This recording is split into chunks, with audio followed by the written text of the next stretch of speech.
Taken TV is making TV watchable again. Join us on the Active Kingdom Entertainment Network. Download Taken TV from your App Store now. Over the last 20 years, with all your support, we've been able to not only launch the original MyPillow, but also the MyPillow mattress topper, Giza Dream bed sheets, My Slippers, and the MyPillow bath towels. But there's so much more. In fact, we have over 200 products, and I'm so confident that you'll love each and every one of them that when you go to MyPillow.com now, you'll immediately receive a free gift valued at $20 just for checking out the website. No purchase necessary. Get everything from MyPillow blankets, sleepwear, kitchen towels, mattresses, duvets, pet beds, body pillows, comforters, couch pillows, bathrobes, and so much more. So go to MyPillow.com or call the number on your screen. Use your promo code to get deep discounts on all MyPillow products. And remember, just for checking out MyPillow.com, you'll immediately receive a free gift valued at $20. No purchase necessary. This is a limited time promotion, so go to MyPillow.com now.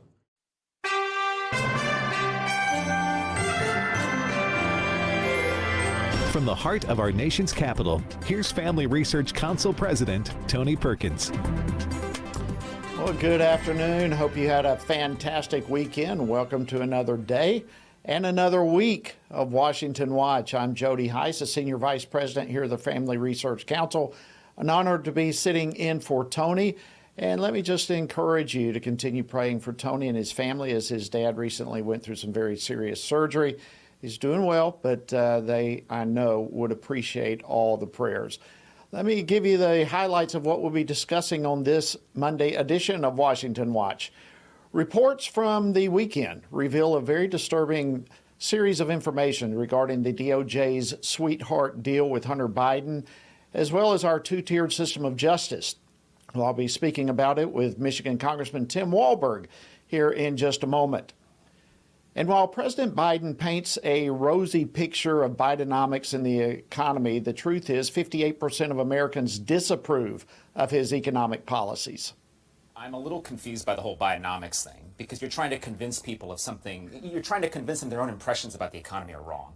And so if you look, for example, at how Hispanic and black voters feel about the economy, they'll tell you it stinks. Now, they can keep saying, but we have the CHIPS Act. But we have the IRA. At the end of the day, you can't convince someone that how they're feeling about the economy is wrong. Well, that was Hoover Institute's fellow Lonnie Chin yesterday during a panel discussion on NBC's Meet the Press. So who's right here? Is Bidenomics steering us toward a recession? Economist Stephen Moore will be joining me shortly to discuss that and some other questions. And speaking of a disconnect between the president and the people, President Biden finally took a break from his Lake Tahoe vacation to make way to the disaster area in Maui. In fact, he's scheduled to arrive there just any minute. But amid the glacial federal response and many unanswered questions from local authorities, Samaritan's Purse is on the ground in Maui. In fact, they have been on the ground doing what they do best. Well, I'll get a live update from them in Maui a little bit later in the program. And the Biden administration's obsession with abortion on demand through all 9 months of pregnancy has led to their efforts to sneak abortion policies into laws and programs that were not intended to have that type of policies within them. Roger Severino, who served with the Department of Health and Human Services during the Trump administration, will join me to explain what the Biden administration is trying to do and how we can respond to it all. So we've got an exciting program lined up for you, a packed one as always. And let me just remind you, our website is TonyPerkins.com. If you happen to miss any portion of this show or you want to see some archives, you can certainly go there. And once you go, you will discover there's tons of resources there available for you as well. All right, let's jump into the program this evening. Multiple legacy media outlets are reporting on more than 300 pages of emails and documents that were exchanged between the Department of Justice and Hunter Biden's legal team. And as you parse through all the coverage and all the details, there seem to be two major details that emerge. First of all, it's extremely unlikely that Hunter Biden would have faced any charges at all were it not for the recent testimony from 2 IRS whistleblowers. Secondly, Hunter Biden's attorneys threatened to call President Biden to the stand as a witness for the defense. And this is the president who pledged to restore norms to the White House. Well, joining me now to discuss this and more is Congressman Tim Walberg. He serves on the House Committee on Energy and Commerce, as well as the Committee on Education and Workforce. He serves and represents the 5th Congressional District of Michigan. Congressman Walberg, welcome back to Washington Watch. Great to see you, my friend. Jody, good to be with you as always, and thanks for hosting this interesting program. Well, it's always great, and we love to bring people who are on the tip of the spear, such as yourself, to keep us all up to speed as to what's going on. So let's get into this. The revelations on Hunter Biden's prosecution, or lack thereof, whatever it's going to be, it appears as though, were it not for the public testimony of a couple of IRS whistleblowers, very likely his whole prosecution would be ignored. The tax delinquency, the illegal gun purchase, all this sort of stuff would probably have just been swept under the rug. What's your take on it all? Well, absolutely. And you saw the plea deal that was almost accepted until a judge actually looked at what was being said there and said, oops, I don't understand why some of these provisions are there, including that this is the worst you'll ever be given if we accept this plea deal. So they caught it. But this goes back when you were still in Congress, when campaigns were going on for the presidency, when President Biden was not president, and there was no reason why any would say you shouldn't carry out the law because it might impact a presidency of a sitting president. That's used so much right now. But the vice president wasn't. We know that there was information that could have altered the election, definitely, and it might have altered it in the right way, as opposed to all of the stuff that went on about Trump, the illegitimate information that was given out, the impact of the legal entities, especially the Department of Justice, and what they were willing to do to hide any of the wrongdoing that was going on with Hunter, and ultimately concerns that those wrongdoings also impacted the former vice president of the United States, the candidate for presidency, and now to this very day, the president of the United States, who seems to be above the law as we look further at the details that are coming out. Thankfully, people like Jamie Comer and Jim Jordan, chair of 2 very appropriate and necessary committees, Judiciary and Oversight. You and I both served on Oversight at one time, and it's doing its job, and ultimately got whistleblowers who were fed up with what was going on with a department that's important to the credibility, the legality, and the continuance of our country being caught in doing things that would go outside of the law. Yeah, it really is so disturbing as you watch all this. It's just really unbelievable to think that we're seeing such the rule of law being turned upside down. And, I just wonder if U.S. Attorney General Merrick Garland is ever going to be able to restore confidence to the American people. Let me switch topics with you somewhat. The border remains an absolute crisis under President Biden, and Homeland Security Secretary Mayorkas as well. It's just horrible what's happening there. Illegal border crossings rose 33% last month. And, we continue to watch all these so-called sanctuary cities and their mayors complain about the pain that they're feeling as all these migrants are coming into their cities. Give me your thoughts as to what's happening on the border and the mayors that are complaining about it, and where do we go from here? It's a border that's wide open. And again, we're talking about, I believe, with full intent to allow these illegal immigrants who legally could be called trespassers, who have invaded this country, some with all the right reasons. Why wouldn't you want to come to America with the history that's behind America? But you've got to come legally, or it's a nation without laws. I just talked with a friend of mine who came back from Turkey and a visit over there, and talking with some of the rank and file citizens, they were very, very frustrated with Erdogan's involvement in allowing anyone and everyone to come into the country, because Erdogan understands that more that he lets in, the more will vote for him to keep him as a dictator. The same is taking place here in the United States. It may backfire on them. I hope it does. But in the meantime, we are overrun in our cities, in our communities.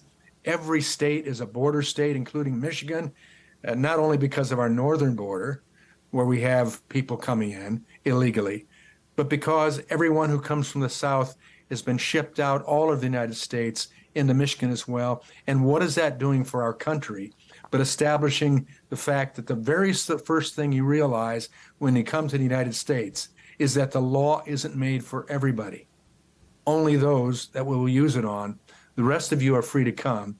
And now we find out that the Biden administration has been quietly selling the remaining sections of the border wall that were paid for and expected by the taxpayer to be put up. And under Trump's administration, much of it was, but those pieces of the structure that weren't put up are now being auctioned off for pennies on a dollar. Why? To make sure that it is not put up, and that the Senate and the House, in talking through legislation to continue building the wall, has nothing to build with. That's discouraging. It's frustrating. And having been down the border twice this year, during the Biden administration and several times during the Trump administration, it's a total different ballgame down there right now. It is wide open. And our law enforcement entities are frustrated. Our communities are frustrated. But more importantly, it's impacting the freedom, opportunity, and security of America. You know, I just late last week met with a rural Georgia sheriff. And before I left, he said, "Jody, come back here. I want to show you something." He took me in the back room. Grocery bags, plural, filled with fentanyl and drugs in little plastic packets, each of them, but they were filled. And all of it's coming from the southern border. You were right when you say every state, every community is a border state right now. Let me switch gears one more time on you. Recently, a couple of weeks ago, I had a discussion about civil asset forfeiture and how many innocent American citizens and business owners are being subjected to loss of property and even all their money being seized without even committing a crime. You have reintroduced legislation. We talked about you on that program. Tell us what you've done to help bring the reins in on this out-of-control aspect of our government.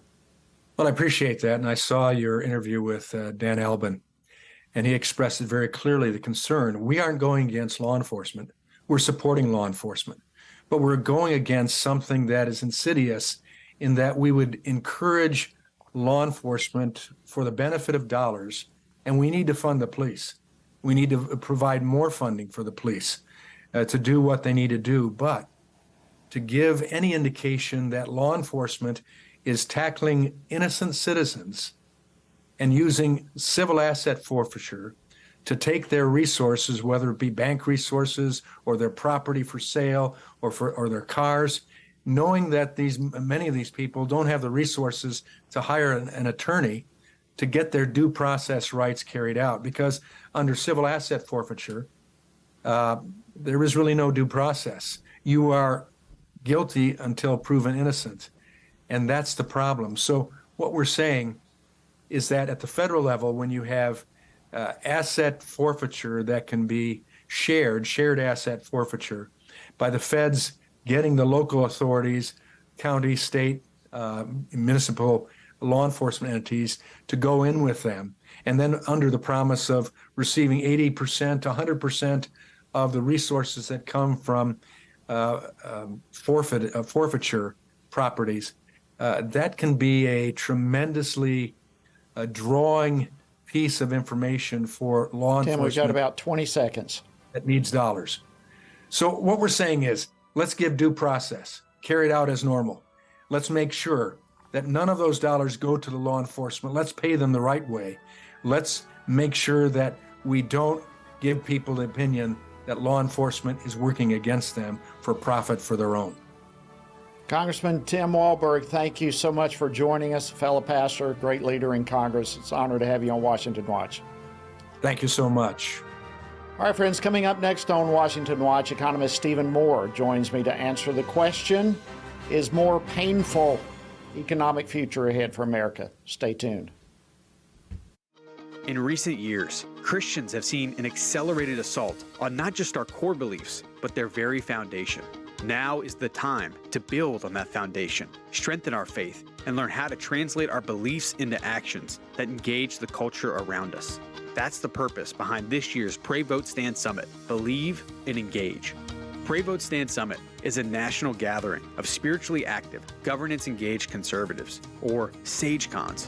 We'll hear from Christian leaders, worldview experts, government officials, and more. We'll discuss important issues like the sanctity of life, religious freedom, protecting students, strengthening families, praying for our nation, and how you can impact America's future from a biblical worldview. Together, we can believe and engage. Join us September 15th through 17th in Washington, D.C. for this pivotal event. Register now at PrayVoteStand.org. Everything we do begins as an idea. Before there can be acts of courage, there must be the belief that some things are worth sacrificing for. Before there can be marriage, there is the idea that man should not be alone. Before there was freedom, there was the idea that individuals are created equal. It's true that all ideas have consequences, but we're less aware that all consequences are the fruit of ideas.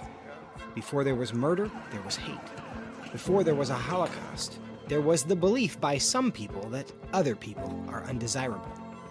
Our beliefs determine our behavior, and our beliefs about life's biggest questions determine our worldview. Where did I come from? Who decides what is right and wrong? What happens when I die? Our answers to these questions explain why people see the world so differently. Debates about abortion are really disagreements about where life gets its value. Debates over sexuality and gender and marriage are really disagreements about whether the rules are made by us or for us. What we think of as political debates are often much more than that. They're disagreements about the purpose of our lives and the source of truth. As Christians, our goal must be to think biblically about everything. Our goal is to help you see beyond red and blue, left and right, to see the battle of ideas at the root of it all. Our goal is to equip Christians with a biblical worldview and help them advance and defend the faith in their families, communities, and the public square. Cultural renewal doesn't begin with campaigns and elections. It begins with individuals turning from lies to truth. But that won't happen if people can't recognize a lie and don't believe truth exists. We want to help you see the spiritual war behind the political war, the truth claims behind the press release, and the forest from the trees.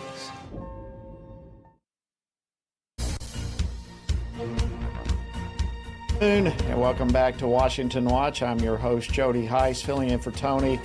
Thank you so much for entrusting this time with us. It's our honor to keep you abreast as to what's happening in our country and to do so from a Christian worldview perspective. All right, we want to talk economic issues. The Biden administration continues to push Bidenomics as though it's a glowing success story. But that sunny outlook, frankly, is not resonating with working families across the country, and with good reason. In fact, according to polls last week, 58% of Americans disapprove of the president's handling of the economy. Well, and there's no reason why that would be any other way.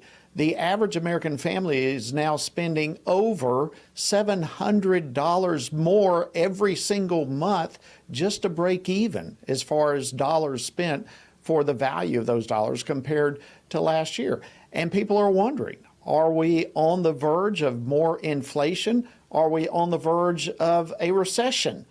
Will the economy get worse before it gets better? What should American households be doing right now to prepare for that? Well, joining me now to discuss this and more is Stephen Moore. He's a distinguished fellow in economics at the Heritage Foundation and a senior economist at FreedomWorks. Stephen, great to see you again. Hope you're doing well. Welcome to Washington Watch. Thank you very much. Great to be with you. Well, listen, let's jump into all this economic stuff. The president is trying with everything he has to paint a rosy picture of Bidenomics, but working families aren't buying it, and for good reason. Your thoughts? Well, I think you did a pretty good job summarizing the situation for most families. Very well done. You know, you've got inflation that's run at 16% since Biden came into presidency, and meanwhile, wages and salaries are up 13%. So that isn't a tough math calculation, right? That means that every month that goes by, virtually, Biden has made American families poor. And we estimate at the Heritage Foundation that that's by about $5,000 and lost real purchasing power by median income families. And incidentally, that's like a tax. Have you noticed Biden keeps saying, I haven't raised taxes on the middle class? But of course he has, because when you're losing, inflation is a tax. The other thing I would say is look at gas prices. I filled up in Virginia just this weekend. I paid $4.29 a gallon. That's a huge tax on American families. Well, it really is. And Stephen, I tell you, your knowledge of this never ceases to astound me. I remember many meetings with you in the Conservative Opportunity Society and other places, and I mean, you're just spellbinding with your knowledge and your capacity to bring this down to understandable terms. But what you're just saying, I mean, the average American family is spending hundreds and hundreds, 700 plus more a month for goods and services. And as you describe it, that's like a tax. But how long is this sustainable? I mean, at what point does this crash the economy or lead us into recession or whatever the next step would be? How sustainable is this pathway? Well, I never bet against the American economy because we have an incredibly resilient, economy. We have incredible businessmen. We have great leaders of American small businesses. I'm praying at night that we don't go into recession. I want America to do as well as it can. But I have a hard time, don't you, looking at a single policy that Biden has put in place that helps our economy. Now, let's not forget, when Joe Biden came into office, the economy was ready to boom. Remember, COVID was over. The last 6 months of the Trump administration, all of these businesses were reopening. People were going back to work. So we shouldn't be talking about a recession now. We should be talking about an economic boom for American families. And it just hasn't happened because, just as one example, in fact, I just talked to President Trump about this the other night. When Trump left office, we were completely energy independent. We were actually exporting oil and gas. Now we have to depend on the Saudis. We have to depend on OPEC. We have to depend on Russia to get our energy. I mean, is that crazy? It's totally crazy. And one of those policies that you refer to that's a horrible policy is the Inflation Reduction Act, which is just over a year old now. It's done anything but reduce inflation. In fact, it's not even about reducing inflation. It's all about green energy, as you mentioned that, which is just the opposite of real energy independence. It's just the whole thing. So how do we? Yeah, go ahead. Go ahead. You called it the Inflation Reduction Act. We should not use their terminology. That bill is really the Inflation Acceleration Act. It has made the economy worse ever. And you are 100% correct, sir, that this wasn't about reducing inflation. It wasn't about benefiting the American economy. It was about the left's obsession with this climate change stuff. And by the way, thanks to the fires in Hawaii, thanks to the fires in Canada and California, they've erased any of the gains that they've made in terms of carbon. Do you know how much carbon has been emitted in the atmosphere because of the California and the Canada wildfires? Why don't they do something about that? Maybe better forest management rather than force us to give up our cars, our stoves, our gas stoves, our air conditioners. I mean, these people are pretty crazy in what they want to do to the American family. Great point with the emissions coming from all these. Well, the president brags about low unemployment, but there's so many industries out there that have open positions they just can't fill. Where's the disconnect? I think that Americans fundamentally are nervous about what's happening. Look, Joe Biden has added over $6 trillion to the debt in just 2.5 years in office. Can you believe that? $6 trillion in debt. And the longer term forecast is for another $10 trillion in debt. Now, look, I work for Donald Trump. I think he did great things for the economy, but even he didn't cut spending enough. But we have a spending problem in Washington. We have a debt problem. We can't leave our children and grandchildren a $50 trillion debt. Did you know we're on the course for $50 trillion? Unbelievable. Stephen, we've got about 30 seconds left. What advice do you give to the American people right now, American households? What should they do to prepare? Out of the White House immediately, and let's get a real president, whether it's Donald Trump or Ron DeSantis or a Republican who wants to rebuild American businesses, do what's best for the American country, and everything Biden has done has been negative. That man has to be evicted from the White House in November of 2024. Thank you, Stephen Moore from the Heritage Foundation, Freedom Works. I tell you, you are a genius with this. You break it down in understandable terms. Deeply, deeply grateful for you taking time out of your schedule to be with us this evening on Washington Watch. Thank you. Right. You, my friend, anytime. I love the work you guys do at FRC. Thank you so much. All right, friends, coming up as we continue the program, heartbreaking scenes continue coming out of Maui. Stay tuned. We'll cover it right after this break.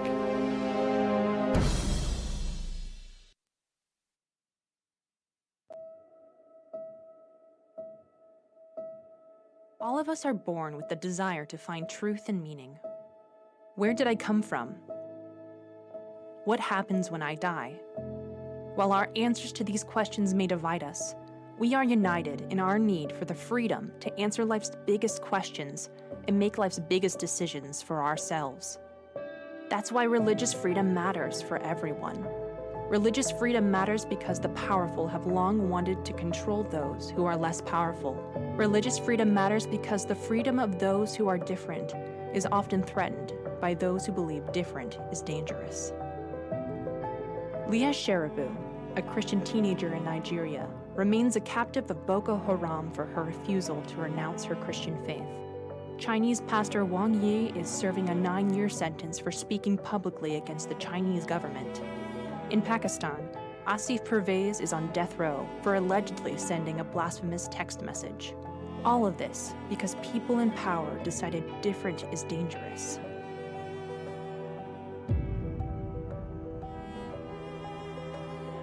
At the Center for Religious Liberty at Family Research Council, we promote religious freedom for everyone because the only alternative is religious freedom for no one. We encourage Americans and the American government to engage and advocate for the persecuted, and they do. We work every day to bring good news to the afflicted, to proclaim liberty to captives and freedom to prisoners. We do it because that's what Jesus does. We work to give freedom to others because we ourselves have been set free.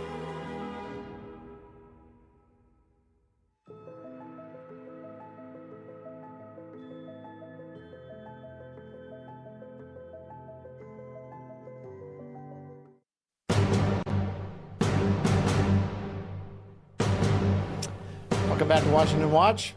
Thank you for joining us. I'm your host, Jody Heiss, filling in for Tony. All right, as local, state, and federal officials are still trying to assess the human death toll as well as the utter destruction of the wildfires in Hawaii, this is in fact the deadliest U.S. fire in more than a century. But President Biden has finally arrived there in Hawaii to see firsthand the devastation that the fires have left behind. But all the while, our great friends at Samaritan's Purse have been on the ground. They've been busy ministering to people, busy working through the devastation of the fires, and have just, as they always do, been doing a fantastic job. Well, here to share more about their efforts is Tony Williamson, who is a program manager for Samaritan's Purse U.S. Disaster Relief, and he is live on the ground there in Maui. Tony, welcome to Washington Watch. Thank you for joining us. Thank you so much. Well, give us the latest. What's Samaritan's Purse has been there? What have you been seeing? And how's the current situation there in Maui? Yeah, so Samaritan's Purse is an evangelical Christian relief organization, and we respond to natural disasters all over the world. And here in Maui, what we're seeing are people who are hurting. We're seeing lives that have been completely devastated by the fires that have happened, and countless lives are lost. We know that currently the report is 114 that have died, and over 800 are still missing. And so we're seeing people who are in need of spiritual, emotional care, to know that there's still hope. And so that's what we're here to do. We want to share the hope that we find in Jesus. What kind of help and support have you been receiving from local, state, or federal governments with the relief efforts? Have they been partnering with you? Have you been able to work together? Or have y'all been pretty much on your own through all this so far? Yeah, so Samaritan's Purse has responded to a lot of different disasters, and everyone is unique. And so here on the ground, we're partnering with local churches, as we often normally do. And so we've really had a great response, a great turnout from the local church who, quite honestly, when we touched down here, they were out already serving their community, serving food and loving on people, making sure they had everything that they need. Even many had multiple families staying in their homes. And so we've seen a huge response from the local church. And we're working with local officials to make sure that we're meeting all of the needs of the homeowners here in Maui. That's tremendous. Can you share, Tony, any stories? I know many of our viewers and listeners have been fervently praying for the people of Maui and for Samaritan's Purse as y'all have been on the ground. Can you share some stories of encouragement or of need that our viewers and listeners should hear right now? Absolutely. Yeah, so as we respond to disasters, we see that, especially with fires, it seems like a hopeless situation because when there's a tornado or a hurricane, oftentimes there's some part of a home to come back to and things to recover, and there's that process. But for a lot of these homeowners, they've lost everything, and the home seems like there's nothing they could recover. Everything's been reduced to ash. But what we found is that there are things that can be recovered. And so we're helping to restore hope to homeowners. And we actually helped a woman a couple days ago at her home, and she was looking for some pieces of jewelry that had been passed down in her family and some other items. And we came across a ceramic pot. And this was something that she made when she was in junior high. And in that same spot, we started finding other items that had been passed down or were from family members. And to see the change in her countenance, to see how she began to look hopeful and to find that closure after such an event. And our team spent time with her, praying with her, sharing the gospel with her. And this is an incredible time of ministry where we can see hope restored in what seems like a hopeless situation. It's an emotional story just to hear as you're talking about. And Tony, while you and Samaritan Purse volunteers are praying with individuals, how can we here be praying for you, and how can our folks help? Absolutely. So prayer is a huge part, and I would say even the most important part of a Christian's life, and that is the greatest way you can support the efforts that are going on here.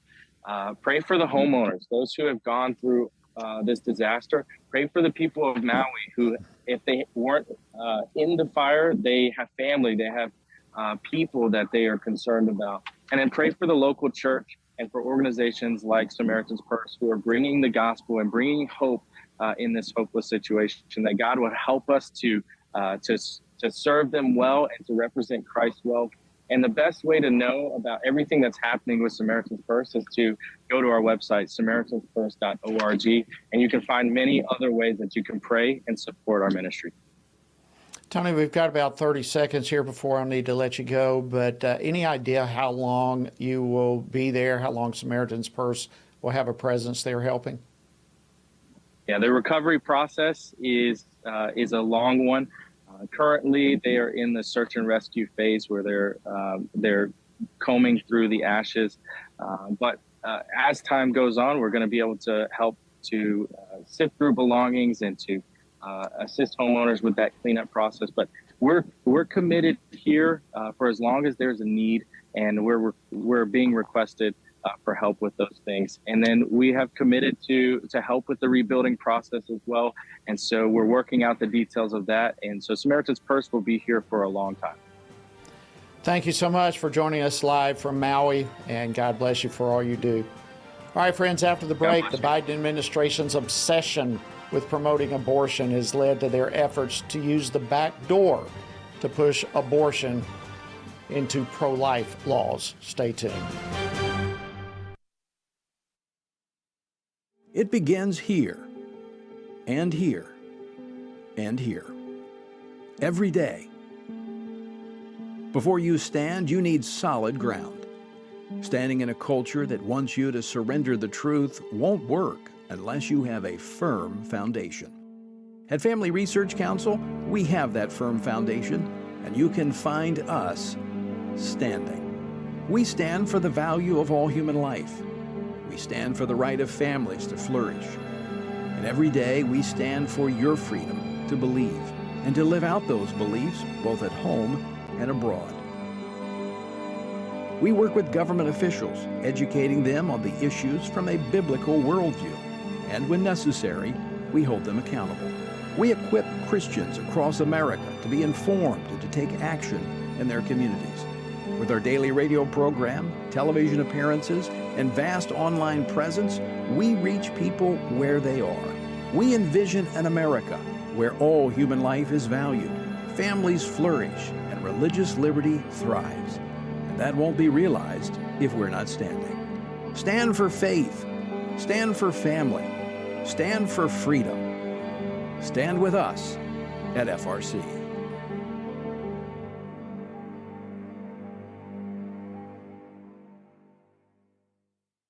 I'm often asked by people, Tony, how do you stay encouraged? How do you deal with all of the stuff in Washington, D.C., the negative policies that are attacking our faith, our family, and our freedoms?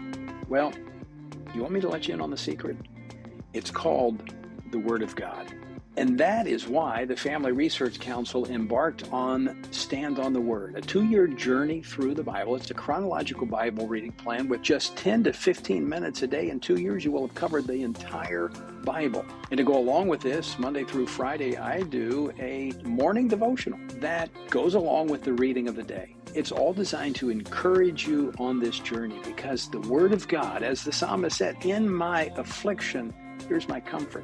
Your Word gives me life. That is our source of strength. To find out more, go to tonyperkins.com or frc.org/Bible. And I invite you to join me every morning for our Stand on the Word Bible devotion. This fall, believers from across America will gather in our nation's capital.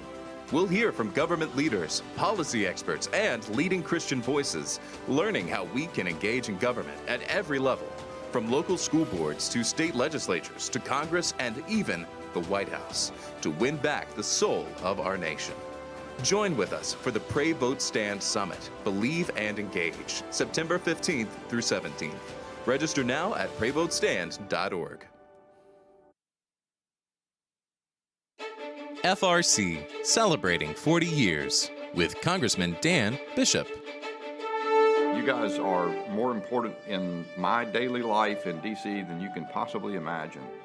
I appreciate what you do for all Americans who are of faith and who want to see their faith consistent with and respected by government in Washington. We have an important task. It's not always easy, but every day that you're there doing what you do makes it easier and more possible for me to do what I do. Thank you.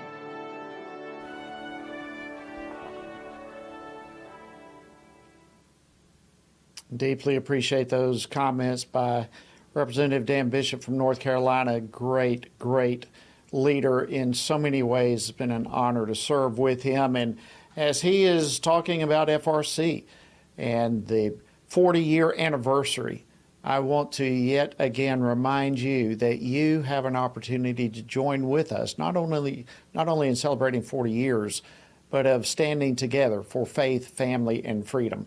Coming up next month, September 15th through 17th in Washington, D.C., this year's Pray, Vote, Stand Summit.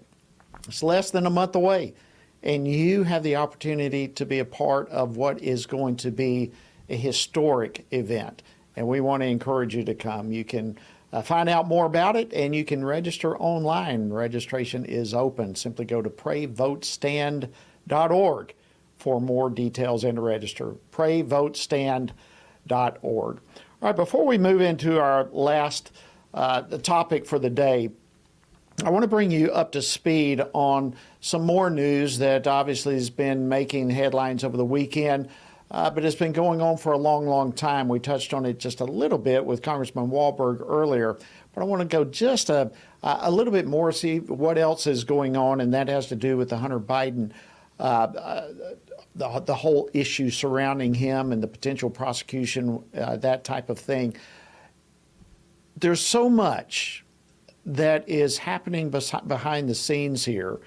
There's obstruction that so many in the Republican Party, Congressman Comer, for example, they're just not getting the information. Well, I wanted to bring in Joshua Arnold. He's one of the staff writers at the Washington Stand. He's been keeping a pulse on this and a whole host of other issues, just to give us the latest as to what's going on. Joshua, thank you for joining us on Washington Watch, and thanks for the incredible work you do over on the Stand side. Hi, Judy. Well, give us the latest on what's going on in the House GOP and the investigation into the Hunter Biden business dealings. Right, as you mentioned, the news that came out over the weekend, multiple mainstream outlets like the New York Times were reporting that, among other things, likely no charges would have been filed against Hunter Biden if the IRS whistleblowers had not come forward. This came out as the result of about 200 pages of confidential information they reviewed. They didn't say who their sources were, but in emails going back and forth between Hunter Biden's legal team and the district attorney for Delaware, the federal district attorney there. And this comes after the plea deal blew up, and Hunter Biden's lawyers are now concerned that he could face liabilities for some of the other criminal things that there's evidence to support. And it seems like the DOJ has had evidence of these crimes for a while, but has just been sitting on them. And so other commentators, such as a former U.S. district attorney for the District of New York, he was writing about how it seems like David Weiss, who was the U.S. Attorney General for Delaware and has now been appointed as special counsel, that he's just sitting on the evidence until the statute of limitations passes, so that the charges can no longer be brought against Hunter Biden. The statute of limitations for a lot of federal crimes are 5 or 6 years, and a lot of the offenses they're looking into were about 6 years ago. And so as the weeks go by, the statute of limitations on all of these different facts that they could bring up is slowly ticking away. And that's kind of his game plan, he said, David Weiss, is just to obliterate all of this evidence of wrongdoing in just a stalling tactic. So the way that it should work is the U.S. Attorney General should be trying to enforce the law, and the defense attorney should be trying to work in favor of their client. But this commentator said that actually it's like Hunter Biden has 2 teams of defense attorneys. One working for the U.S. government is really actually working in Hunter Biden's favor, and then obviously those who are working directly for him, and just a grave miscarriage of justice. Wow. Well, Joshua, thank you for coming on and giving us the latest on that. It's a perspective that most people are not hearing, and a reality that most are not hearing. Joshua Arnold, thank you so much for joining us. Thanks for the incredible work that you do on the Washington Stand. Thanks, Judy. All right, friends, as we often discuss on this program, and I'm sure you know, the Biden administration takes every cue that it does from the left, and it exerts, it seems like, laser-like focus on things like pushing abortion until birth, environmental fanaticism, the LGBT agenda. Those type of things are laser-focused items for this administration. And since the Dobbs decision in 2022, the administration has sought every backdoor and end-around game possible to try to push abortion into law. In fact, last week, the Biden administration announced that it plans to add an abortion mandate to the Pregnant Workers Fairness Act, which was explicitly a pro-life law designed to help pregnant mothers. But now the Biden administration wants to use it to require employers to facilitate access to abortion.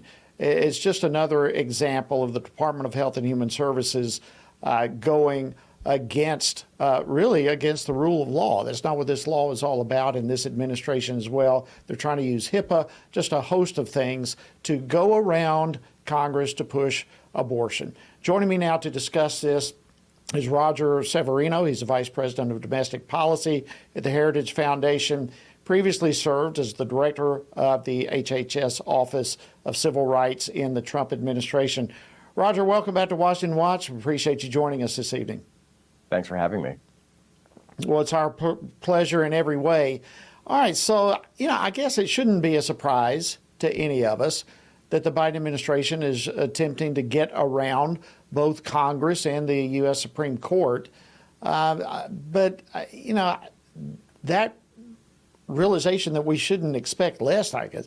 This is just a brazen attempt from this administration to force abortion even within a pro-life piece of legislation. Yeah, it's not surprising in one sense, but their creativity apparently knows no bounds when it comes to pushing abortion on the American people. As you mentioned, the Pregnant Workers Fairness Act, this was a bill designed to protect pregnant workers. What is the opposite of pregnancy? Abortion. Yet this administration, through EEOC proposed regulations, is saying that abortion is going to be a protected, enshrined right, that workers will have a right to an accommodation, even in pro-life states. And they're going to use a supremacy clause argument, saying that the federal law is going to push aside all the pro-life state laws that prohibit cooperation and assisting in abortion. So employers around the country are going to be forced to assist in abortions in violation of state law if the Biden administration gets its way in flipping what protection should have been for pregnant women on its head. Yeah, it's just unbelievable how they try to go around every law, court decisions, the Supreme Court now, to push abortion on demand. And this was a bipartisan bill. Even one of the sponsors, Bob Casey, Congressman Casey, he even said, a Democrat, that this had nothing to do with abortion. Aren't I right with that? That's right. He swore up and down that no, this would not require employers to pay for the abortion travel or abortion leave of their employees. Well, the Biden administration is ignoring that and saying, we don't care. Abortion, whenever the word pregnancy appears, they mean abortion, which of course violates common sense. But they've done this time and again. A lot of laws protect pregnant women, right? Sex discrimination laws in various forms. When they mention pregnancy, rightly so. But the Biden administration is taking something that is meant to protect life, the giving of life, pregnant women, to make it easier for them to bring their child to see the light of day, and flipping it and saying, no, we're going to make it easier for them to extinguish that life, regardless of what happened with the Dobbs decision, regardless of what states are doing to protect unborn life. And we're going to recruit employers as part of this machinery of death. It is a travesty that the Biden administration is doing this, but as you said earlier, it's not a surprise. They're not answering to the Constitution, they're not answering to the laws, they're answering to the extreme pro-abortion left. But that's where we are today. Yeah, and it seems that's where they get every one of their marching orders from.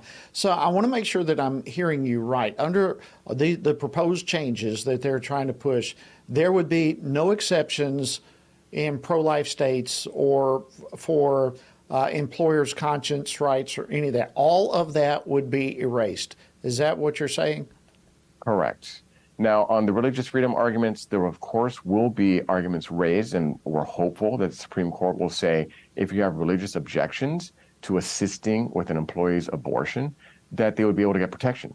But the Biden administration doesn't care, right? They actually do not ever specify that there would be sufficient protections for businesses and business owners of faith that don't want to participate. Now, if whatever people think about the legality of abortion, the morality of abortion, a strong American consensus for decades has held, you don't force people to participate in abortions against their will. You don't make them pay for it. You don't make them subsidize travel, leave. Your taxes don't go for it, the Hyde Amendment. But the Biden administration has declared war on all these conscience protections. They want everybody to participate in the taking of unborn life and abortion one way or another. And you mentioned earlier, even HIPAA. So I was the nation's HIPAA regulator under the Trump administration. And HIPAA, of course, protects privacy of medical records in hospitals, et cetera. The Biden administration is proposing to turn HIPAA on its head as well. It wants to make sure that doctors and nurses cannot cooperate with law enforcement in pro-life states when they have suspicions related to criminal violations of abortion laws. And they will say it is a criminal violation of HIPAA if you assist law enforcement in pro-life states. Again, they want to get everybody involved, either passively or actively, in furthering the machinery of abortion. That's how extreme this administration is. Yeah, that is massively extreme, what you're talking about there. Surely, I mean, there will be lawsuits all over the place for this type of thing, I'm sure. But the fact that they are trying to take an end around and to push this against Congress, against the Supreme Court, is just stunning. Now, all of this, we're in the period, if I understand this, of public comment. There's a public comment phase in all of this. So speak to our viewers and listeners as to how they can get involved, perhaps, to make a difference right now. Yes, this is crucial. So with the HIPAA regulation, that time period for you to submit public comments is closed. The EEOC one, however, you could go on regulations.gov and search for the EEOC rule. Go on the Heritage Foundation websites. We'll also have portals on that. And you submit a comment objecting to the participation in the taking of unborn life by employers. Right? This is contrary to Dobbs. This is massive resistance that we haven't seen since the civil rights era, when certain recalcitrant states were resisting the integration of Americans in life based on race. Now we're seeing this based on the question of abortion. You could participate as just a regular citizen by submitting comments on regulations.gov. The government has to read it and respond to it. And if they don't, it actually opens them up to lawsuits. We saw this happen with the abortion pill. Recently, a Fifth Circuit decision upheld Judge Kaczmarek, a hero judge in Texas, who said that the abortion pill that was relaxed in terms of its safety protocols by this administration, that relaxation was unlawful. And the Fifth Circuit upheld Judge Kaczmarek's decision. Again, this administration is playing fast and loose, trying to make the abortion pill something like an over-the-counter vitamin. It is not. It is designed to end a child's life. It is dangerous to women, not to mention an unborn child. And the courts are now pushing back and saying, look, this abortion extremism is now endangering women's lives. You're saying you're about women's health. You're endangering women's lives by pushing do-it-yourself at-home abortions left and right without proper safety protocols. So those safety protocols are very likely going to be restored. And the Supreme Court is ultimately going to have to push back and say, our decision has to be respected. In Dobbs, Roe v. Wade is not the law of the land. It never actually was, because it's not in the Constitution. The law of the land is Dobbs, that the state and federal, clearly as well, federal governments can and should, in fact, protect unborn life, the most innocent among us. So you said I want to make sure the place that people can go is regulations.gov, correct? Correct. That's right. Okay. All right. Well, friends, we want to encourage all of you. Go there. This is the time to make some comments. And real quickly, we've got about a minute or so left. You mentioned the abortion pill. Would any of these proposed changes provide protection to the abortion pill, or is that a separate issue? It's a separate issue. So the FDA was the one that ran through the abortion pill in the beginning. So the Kaczmarek decision actually said that it was unlawful for a variety of reasons, one of which is pregnancy is not a disease. That's not a serious health illness. You don't treat a disease called pregnancy because pregnancy is part of life. It's natural. It's wonderful, in fact. And that's why we're all here. But the FDA treated pregnancy as some sort of disease that needed a cure, which is the abortion pill. And we're hopeful that the Supreme Court would revisit that. Additionally, the Comstock Act, which actually prohibits the interstate trafficking of abortion pills, is good law. Congress had a chance to reaffirm it in the 70s, and they left that portion of it untouched. So that is good law that the Biden administration, again, is ignoring. It is illegal today to use the mails to transmit and transport abortion drugs. The Biden administration is flatly ignoring the law. Roger Severino, we're going to have to leave it there. Thank you so much for joining us. Thanks for all the work you do, and everyone at the Heritage Foundation. Appreciate you joining us this evening. Thank you. All right, friends, that wraps up this edition of Washington Watch. Have a fantastic evening. We'll see you tomorrow right here on Washington Watch. Washington Watch with Tony Perkins is brought to you by Family Research Council and is entirely listener-supported. Portions of the show discussing candidates are brought to you by Family Research Council Action. For more information on anything you've heard today, or to find out how you can partner with us in our ongoing efforts to promote faith, family, and freedom, visit TonyPerkins.com. Also, to leave a comment about Washington Watch, call our watch line at 1-866-372-7234. That's 1-866-372-7234. Hi, I'm Joe Sweeney. I founded the Acervo Project in response to the growing epidemic of human trafficking and child exploitation. Classifying this as an epidemic is an understatement. Our investigation teams and cyber analysts are tracking child predators every day. We're making a difference, but we need your help. The average age of a trafficked child is just 14 years old. Will you join the Acervo Project team? Donate $14 a month to protect the next at-risk 14-year-old. Pledge your $14 a month at theacervoproject.org. That's ASSERVO.org. Taken TV is making TV watchable again. Join us on the Active Kingdom Entertainment Network. Download Taken TV from your App Store now.